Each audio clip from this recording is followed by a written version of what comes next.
Bharat Japan के बीच हुए कई अहम समझौते, डिजिटल साझेदारी समेत कई समझौते पर हुए हस्ताक्षर। दोनों देशों ने बढ़ाया आपसी सहयोग।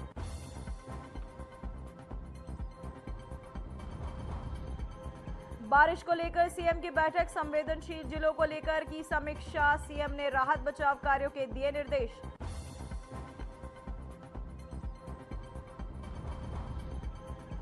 चमोली रुद्रप्रयाग में फटा बादल, सीएम धामी ने राहत बचाव कार्य के दिए निर्देश। बचाव कार्य में जुटा प्रशासन।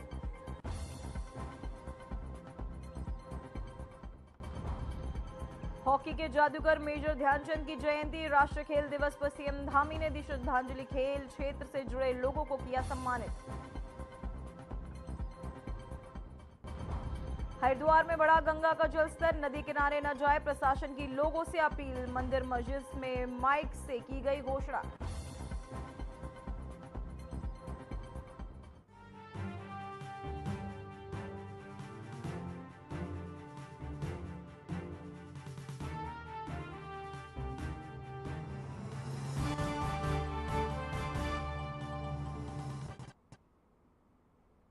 नमस्कार, मैं हूं पूजा सिंह और आप देख रहे हैं हमारा अपना उत्तराखंड का ये खास बुलेटिन। चलिए बुलेटिन की शुरुआत करेंगे कुछ खास बड़ी खबरों के साथ। खबर देहरादून से, जहां हॉकी के जादूगर मेजर ध्यानचंद की जयंती के अवसर पर आयोजित राष्ट्रीय खेल दिवस समारोह में प्रदेश के 4.59 राष्ट्रीय और अंतर्राष्ट्रीय खिलाड़ियों के साथ 76 प्रशिक्षकों को सम्मानित भी किया गया। मुख्यमंत्री पुष्कर सिंह धामी की अध्यक्षता में परेड ग्राउंड में क्रीड़ा भवन में कार्यक्रम संपन्न हुआ, जिससे खेल मंत्री रेखा आर्य और खेल विभाग के वरिष्ठ अधिकारी भी मौजूद थे। तो वहीं आपको बता दें कि प्रदेश को खेल की भूमि बनाने के उद्देश्य से खिलाड़ियों को 15.59 करोड़ रुपए की राशि सीधे डीबीटी और चेक के माध्यम से प्रदान की गई। खेल मंत्री रेखा आर्य ने कहा कि राज्य सरकार खिलाड़ियों के विकास के लिए प्रतिबद्ध है और भविष्य में भी ऐसे आयोजन जारी रहेंगे।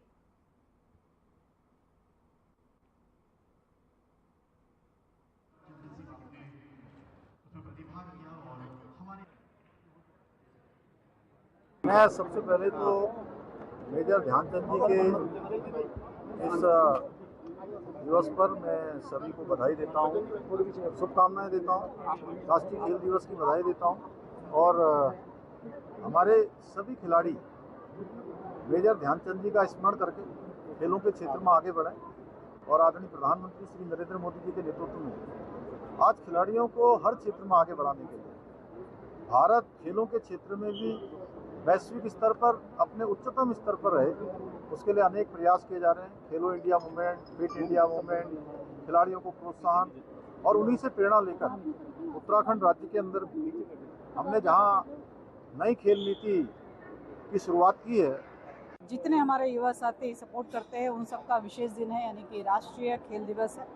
सर्वप्रथम मैं राष्ट्रीय खेल दिवस की उत्तराखंड के समस्त युवा साथी, खिलाड़ियों को, खेल प्रेमियों को, देश के हमारे खेल प्रेमियों खिलाड़ियों को बहुत शुभकामनाएं, बधाई देती हूं।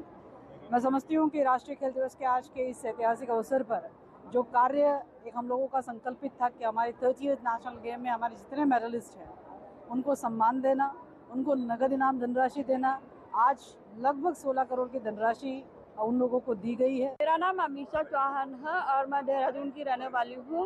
और आज खेल दिवस नेशनल स्पोर्ट्स डे है, तो हम लोग आज सेलिब्रेट कर रहे हैं। उसके लिए मुझे आज इनवाइट किया गया और मुझे वर्ल्ड डेफ चैंपियनशिप में मुझे कैश अवार्ड दिया गया। जैसे कि आज खेल दिवस के अवसर पर हमारे उत्तराखंड सरकार ने खिलाड़ियों के लिए जो भी योजनाएं बनाई थी और जो भी पॉलिसी के अकॉर्डिंग जॉब का ऑफर की प्रावधान किया था, आज यहाँ पर मुझे नियुक्ति पत्र दिया गया खेल विभाग में। तो मैं सर्वप्रथम उत्तराखंड गवर्नमेंट का थैंकफुल करना चाहूँगी कि उन्होंने खिलाड़ियों के हित में सोचा और खेल को आगे बढ़ाने के लिए हर तरीके से प्रयास कर रहे हैं।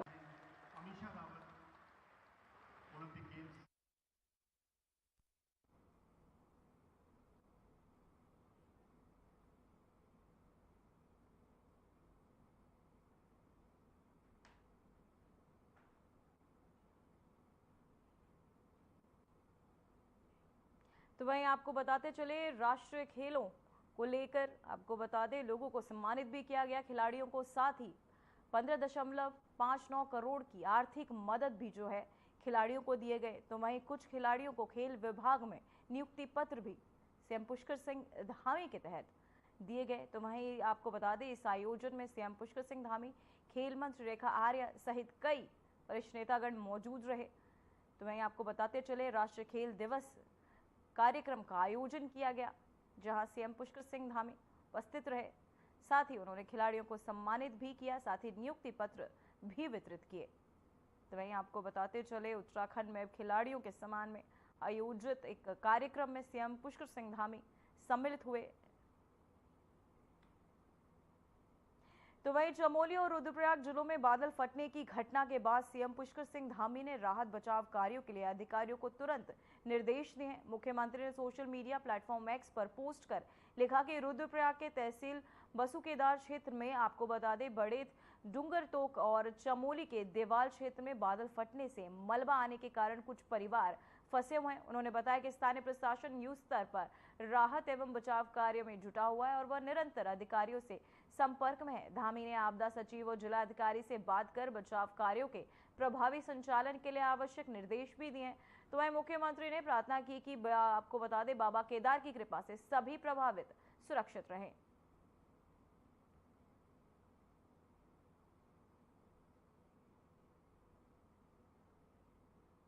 तो वहीं उत्तराखंड में लगातार हो रही भारी बारिश के मद्देनजर सीएम पुष्कर सिंह धामी ने सरकारी आवास पर वरिष्ठ अधिकारियों, आपदा प्रबंधन सचिव और विभिन्न जिलों के जिलाधिकारियों के साथ उच्च स्तरीय बैठक की। वहीं बैठक में रुद्रप्रयाग, चमोली, पिथौरागढ़ और अन्य संवेदनशील जिलों में उत्पन्न स्थिति की समीक्षा की गई। मुख्यमंत्री ने सभी अधिकारियों को सतर्क रहने और प्रभावित क्षेत्रों से त्वरित राहत एवं बचाव कार्य संचालित करने के निर्देश भी दिए हैं। साथ ही उन्होंने कहा कि किसी भी आपात स्थिति से निपटने के लिए प्रशासन पूरी तरह तैयार रहे।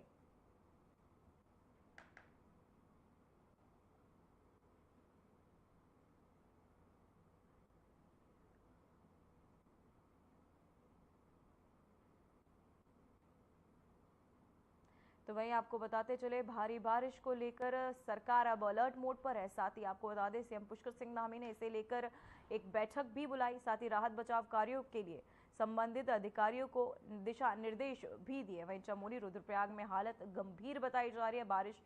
तो वहीं भारी बारिश को लेकर अब सरकार अलर्ट मोड पर, साथ ही बैठकें और संबंधित अधिकारियों को लगातार सीएम पुष्कर सिंह धामी के तहत निर्देश भी दिए जा रहे हैं। लगातार सरकार के तहत मॉनिटरिंग की जा रही है। तो वहीं हर हालात पर सीएम की नजर बनी हुई है। साथ ही लगातार सीएम पुष्कर सिंह धामी बैठकें कर संबंधित अधिकारियों से इसकी जानकारी भी ले रहे हैं और निर्देश भी दे रहे हैं। वहीं आपको बताते चले, चमोली, रुद्रप्रयाग में हालात गंभीर बताए जा रहे हैं, जिसे लेकर भारी बारिश पर सरकार का अलर्ट जो है, अलर्ट मोड पर सरकार, वहीं राहत बचाव कार्यों के निर्देश भी दिए गए। तो वह राष्ट्रीय खेल दिवस और हॉकी के जादूगर मेजर ध्यानचंद की जयंती के अवसर पर देहरादून में एक भव्य कार्यक्रम का आयोजन किया गया। इस अवसर पर सीएम पुष्कर सिंह धामी ने बतौर मुख्य अतिथि शिरकत की। कार्यक्रम में खिलाड़ियों, कोचों और खेल क्षेत्र से जुड़े गणमान्य व्यक्तियों को सम्मानित किया गया। सीएम धामी ने मेजर ध्यानचंद को श्रद्धांजलि अर्पित करते हुए कहा कि उनकी खेल प्रतिभा और समर्पण आज भी देश के युवाओं को प्रेरित करता है।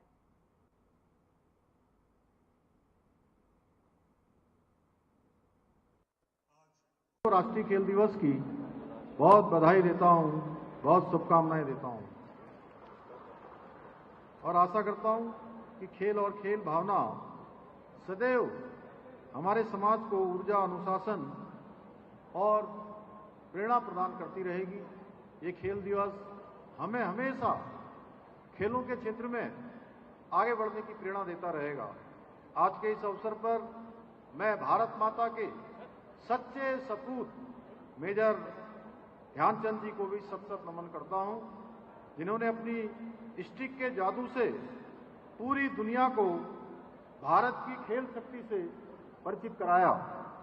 मेजर ध्यानचंद जी के जादुई खेल से भारतीय हॉकी ने पूरी दुनिया में अपना लोहा मनवाया और लगातार 3 ओलंपिक स्वर्ण पदकों के साथ स्वर्णिम इतिहास रचा।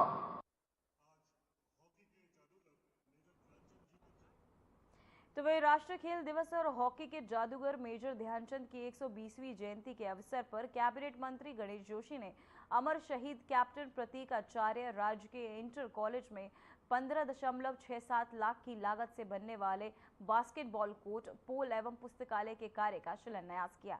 इस दौरान उन्होंने खिलाड़ियों के साथ बास्केटबॉल भी खेला। मेजर ध्यानचंद को नमन करते हुए मंत्री गणेश जोशी ने कहा कि मेजर ध्यानचंद ने अपने समर्पण और मेहनत से हॉकी को विश्व स्तर पर भारत का नाम रोशन किया है। मंत्री ने युवाओं को खेलों को जीवन का अहम हिस्सा बनाने और इसके माध्यम से अनुशासन, टीम वर्क और आत्मविश्वास बढ़ाने की सलाह दी।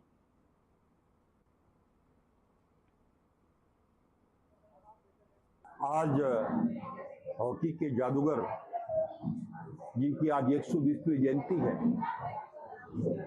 इस अवसर पर क्योंकि उनकी जयंती को पूरा देश खेल दिवस के रूप में मनाता है, आज पूरे देश में उनकी जयंती को मनाया जा रहा है।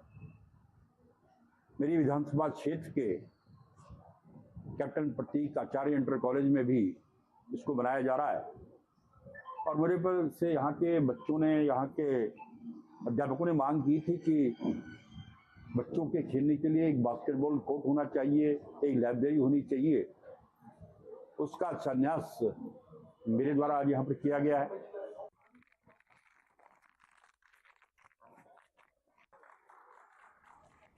तो वहीं हरिद्वार सांसद व पूर्व मुख्यमंत्री त्रिवेंद्र सिंह रावत ने खानपुर का दौरा कर नीलधारा, गंगा और सुलानी नदी पर बने तटबंधों का निरीक्षण किया। वहीं इस दौरान उनके साथ पूर्व विधायक कुंवर प्रणव सिंह चैंपियन, उनकी पत्नी रानी देवयानी और क्षेत्रीय नेता मौजूद रहे। वहीं ग्रामीणों और स्थानीय नेताओं ने सांसद को क्षेत्र की समस्याओं से अवगत करवाया, जिनके समाधान का आश्वासन उन्होंने दिया। वहीं रावत ने कहा कि खानपुर में उत्तराखंड उत्तर प्रदेश सीमा विवाद को सुलझाने का प्रयास किया जाएगा। ग्रामीणों ने लगभग 4000 मीटर क्षेत्र में तटबंध की आवश्यकता बताई। इस पर सांसद ने कार्यवाही का भरोसा भी दिया। साथ ही उन्होंने लश्कर व खानपुर में अतिवृष्टि के फसलों और घरों को बचाने के लिए काम करने की बात भी कही और लोगों को हर संभव मदद का आश्वासन दिया।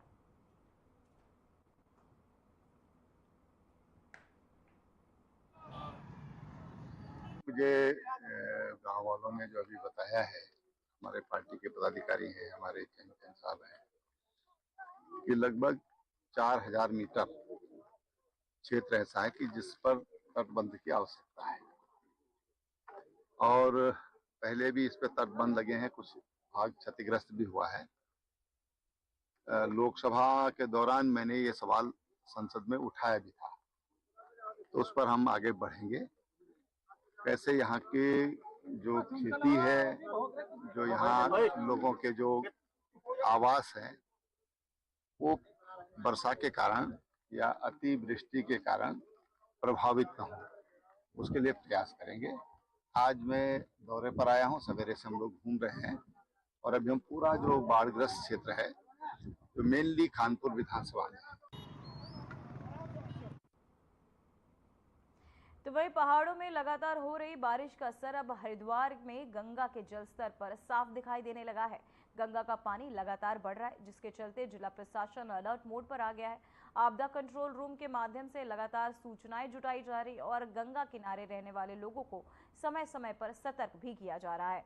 तो वह प्रशासन की अपील है कि लोग नदी किनारे न जाएं और सुरक्षा के सभी निर्देशों का पालन करें। तो वहीं उप जिला अधिकारी जितेंद्र कुमार ने बताया कि प्रशासन की टीमें चौकसी बरते हुए हालात पर लगातार नजर बनाए हुए हैं। गंगा किनारे बसे लोगों को जागरूक करने के लिए पुलिस, आपको बता दें, अनाउंसमेंट के साथ साथ मंदिर और मस्जिदों में माइक से भी घोषणाएं करवाई जा रही है। वहीं जिला प्रशासन ने लोगों से अपील की है कि वे पूरी तरह सुरक्षित रहें और किसी भी आपात स्थिति में तुरंत मदद के लिए संपर्क करें।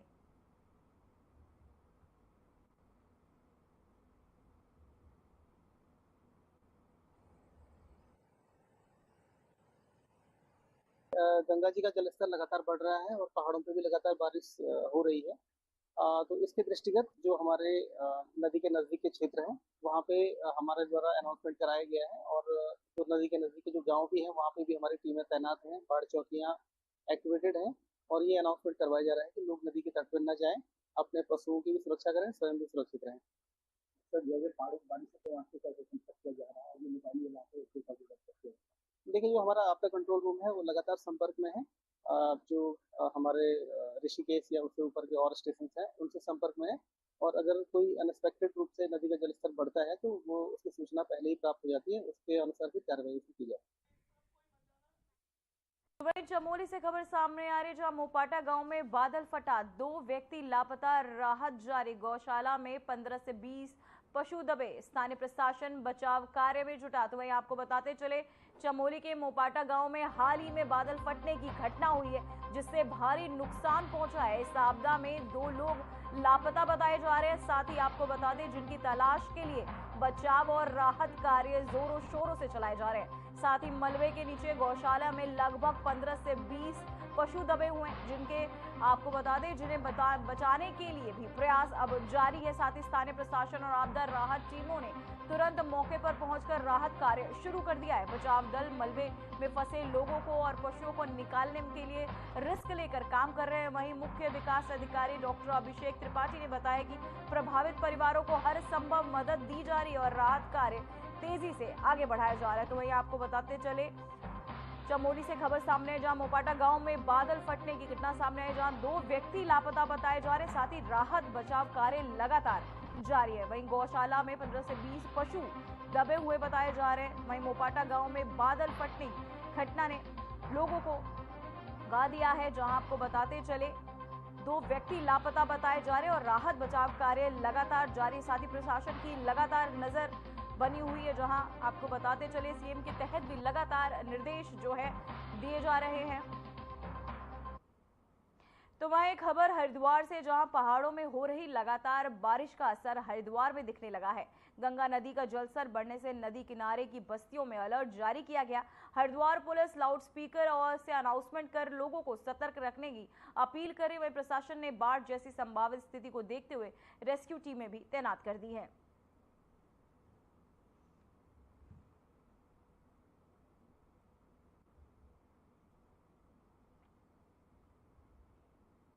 तो वहीं खबर अल्मोड़ा से है, जहां नंदा देवी मेला समिति के सदस्यों के साथ सैकड़ों श्रद्धालु दूला गांव रेलाकोट कदली वृक्ष में आमंत्रण देने के लिए पहुंचे। वहीं नंदा देवी मंदिर परिसर में विधि विधान देव डागर व पुजारियों के साथ भक्तों ने मां नंदा सुनंदा के जयकारों के बीच यात्रा शुरू की।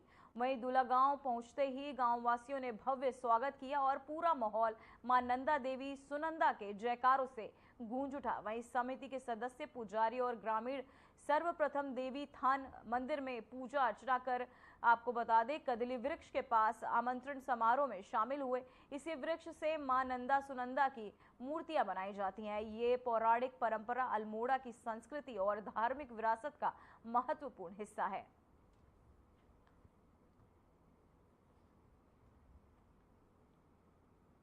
आज मां नंदा के इस पावन पर्व में रेलाकोट दूला गांव में कदली वृक्षों की पूजा के लिए हम आए हैं। आज यहाँ विधिवत पूजा हुई और इस ग्रामवासियों द्वारा, आसपास ग्रामवासियों द्वारा इस मंदिर समिति का पूजा के लिए जो श्रद्धालु आए थे उन सबका बहुत भव्य स्वागत किया गया।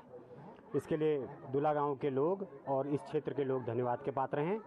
और आज माँ भगवती के लिए जो प्रतिमा बनती है कदली वृक्षों की, उनकी विधिवत पूजा हो गई है। राज पुरोहित और हमारे नंदा देवी के पुरोहित, प्रधान पुजारी, ग्रामवासी इसमें सम्मिलित थे। जय।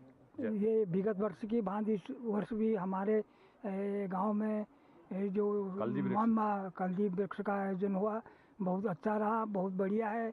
भगवान करे आगे को भी इस तरह होता रहे। और आप लोगों का हमारे साथ बहुत सहयोग रहा, एक जैसा परिवार बना दिया, बहुत अच्छा लगा।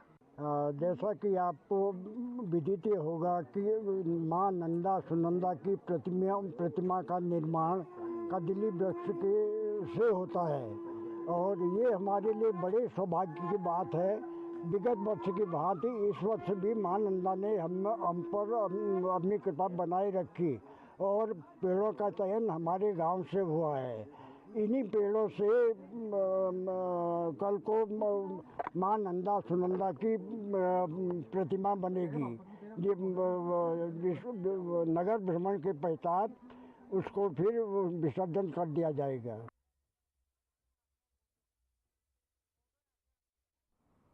तो वहीं आईएमडी का अलर्ट हरिद्वार में सही साबित हुआ है, जहां सुबह से ही शहर में तेज बारिश जारी है, जिससे आम जनजीवन प्रभावित हो गया है। वहीं बहादुराबाद और आसपास के कई क्षेत्रों में जल भराव की स्थिति बनी हुई है, जिससे लोगों को आने जाने में काफी दिक्कतें हो रही हैं। सड़कों पर पानी भर जाने से हालात नहर जैसे हो गए हैं। वहीं प्रशासन लगातार जल स्तर की मॉनिटरिंग कर रहा है और सुरक्षित आवागमन सुनिश्चित करने के प्रयास में लगा हुआ है।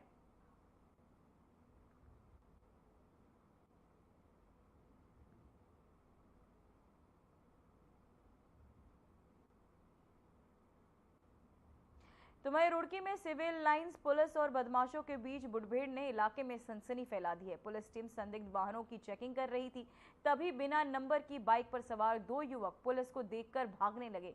पीछे बैठे बदमाश ने अचानक पुलिस टीम पर फायरिंग कर दी। पुलिस ने जवाबी कार्यवाही करते हुए पीछा किया। वहीं गंगनहर की पटरी पर बाइक फिसलने से दोनों बदमाश गिर पड़े। इसके बाद उन्होंने अंधाधुंध फायरिंग की। आत्मरक्षा में पुलिस ने चेतावनी के साथ जवाबी गोली भी चलाई, जिसमें एक बदमाश घायल हो गया जबकि दूसरा फरार हो गया। वहीं घायल बदमाश को अस्पताल भेजा गया। वहीं फरार साथी ऋतिक की तलाश में इलाके में सघन चेकिंग अभियान चलाया जा रहा है। पुलिस ने बताया कि बदमाशों के आपराधिक इतिहास की भी जांच की जा रही है।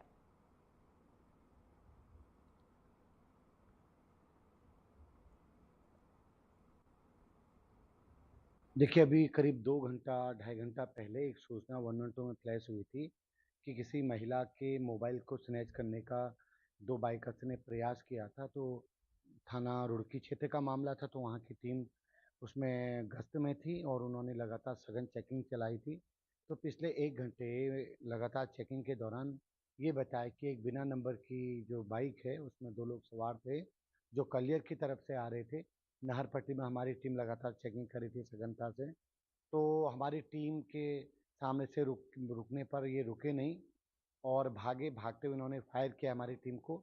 जवाबी कार्रवाई में हमारी टीम ने भी इनको जवाब दिया, तो जिसमें एक व्यक्ति जो घायल हुआ है उसको अभी यहाँ हॉस्पिटल लाए हैं।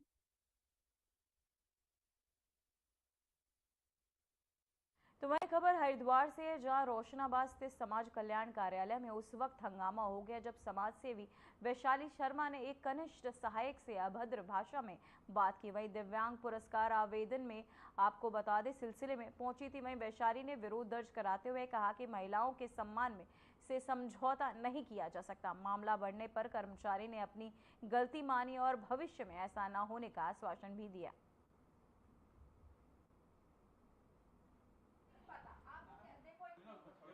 देखिए, हमारे यहाँ दिव्यांग पुरस्कार के लिए आवेदन आमंत्रित किए गए थे।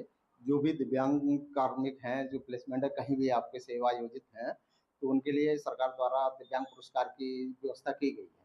तो हमारे 26 तक के हमने आवेदन मांगे हुए थे, 31 तक हमको वहाँ पे भेजना है। तो उसी क्रम में कोई मिसअंडरस्टैंडिंग रही होगी और वो उसको समाधान कर लिया गया है। अभी क्या कर्मचारी के द्वारा ये सब किया गया है, इसको कैसे देखते हैं? क्या नहीं, देखिए ऐसा है, अब आवेदन आमंत्रित किए गए, उन्होंने भी अपने जो भी उनके यहाँ नियोजित रहे होंगे उनके आवेदन उन्होंने वहाँ पे सबमिट किए हैं। मैं राज्य पुरस्कार के लिए आवेदन हेतु यहाँ पर आई थी। तो जब मैंने उनसे कहा, मैंने कहा कि मुझे फॉर्म चाहिए, चलिए उन्होंने मुझे फॉर्म दे दिया जैसे कैसे करके। उसके बाद मैंने पूछा, मैंने कहा इस 12वें पॉइंट में क्या आएगा? उन्होंने कहा मुझे नहीं पता। जब आपको पता ही नहीं है तो आप इस पद पर क्यों? और जिनको पता है तो आप उनको भेजिए ना, उनको बिठाइए उस पद पर। पहला पॉइंट ये।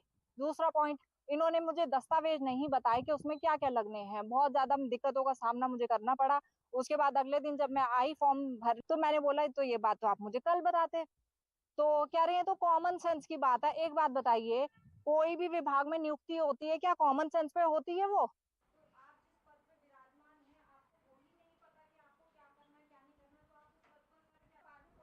तो वहीं हर्षिल धराली आपदा के बाद गंगोत्री राष्ट्रीय राजमार्ग के प्रभावित हिस्सों को खोलने के लिए युद्ध स्तर पर कार्य जारी है। वहीं अधिकारियों ने बताया कि जलमग्न हिस्से से पानी की निकासी व्यवस्थित कराने के लिए हुम पाइप मौके पर पहुंचा दिए गए हैं। मार्ग के दूसरे छोर पर आपको बता दें कि एक्सकलेटर और जेसीबी की मदद से बहाली का काम लगातार चल रहा है। वहीं अधिकारियों का कहना है कि जल्दी राजमार्ग को यातायात के लिए पूरी तरह बहाल कर दिया जाएगा।